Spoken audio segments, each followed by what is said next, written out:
Hey everybody, welcome to Bolts Breakdown with John Spanos. I'm Jordan Bean, and John, for the first time in our 4 years of doing Bolts Breakdown, we're not talking about Peyton Manning as a quarterback for the Denver Broncos. Injured, he's out, and in is Brock Osweiler. He's been waiting a while to get his turn under center. How do you think he looks so far? He looks good so far. You know, obviously a really talented guy coming out of Arizona State.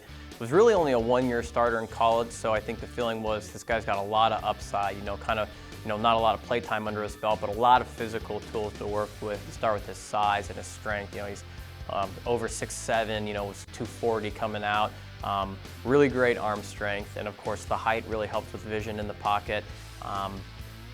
Accurate throw of the ball, and for a guy that size, I think one of the interesting things is very deceptively athletic. Has really great feet. You talk about setup quickness in the pocket. They're able to move him outside the pocket, get him thrown on the move with some boots and some rollouts. So here's a play from this year. Actually, we'll get to see a little bit of his mobility within the pocket and his ability to buy time. This is a play from this year against the Chiefs. It's actually a fourth down play towards the end of the game. And it's going to be a three-man rush, but the defensive end's going to eventually break through the line and apply pressure right in his face. And you're going to see he does a great job right here of not just evading that first tackle, which he does nicely, but then being able to find space within the pocket, all while keeping his eyes downfield and finding a guy to deliver the ball to, and then making an accurate throw. So, when you first look at a guy who's almost 6'8", 240, you think, well, I don't know how mobile he can be, but when you watch tape, you see a lot of plays where he's able to extend the play, buy time just like this, and again, make a play for his team.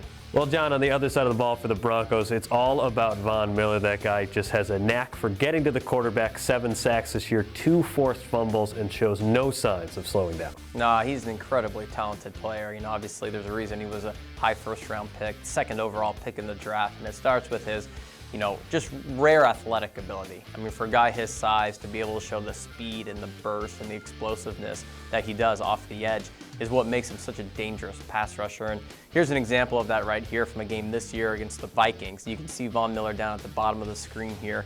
And he's going to be rushing against the right tackle of the Vikings.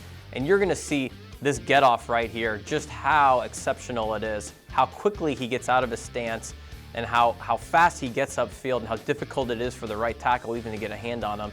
And if you look at the quarterback, he's not even completing his drop, and he has Von Miller in his face making a sack. So this type of speed, this type of burst is a big part of what makes him such a dangerous pass rusher. And like you said, all the sack numbers, they speak for themselves.